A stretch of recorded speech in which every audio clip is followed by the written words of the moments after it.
मैत्रिणी, आपण बनवणार बेसन पोळा. तर कांदा, मिरची, कोथिंबीर घेतली, त्याच्यात एक वाटी बेसन ठेवून दिलेले आणि आता हा मसाला टाकणारे. हळद, हिंग, मीठ, लाल तिखट टाकून चांगलं आपण आता याच्यामध्ये थोडंसं निंबू टाकूया आणि हे मिश्रण आपण आता निंबू टाकून व्यवस्थित गिठळ्या न राहता, म्हणजे गाठी न राहता त्याच्यामध्ये आपण आता याला मिक्स करून घेऊया, असं हलवून घेऊया.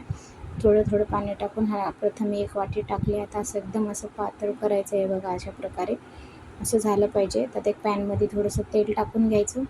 कधी जर मन झालं खावायचं तर अशा प्रकारे तुम्ही बेसन पोळा बनवून बघा, खूप छान लागतो.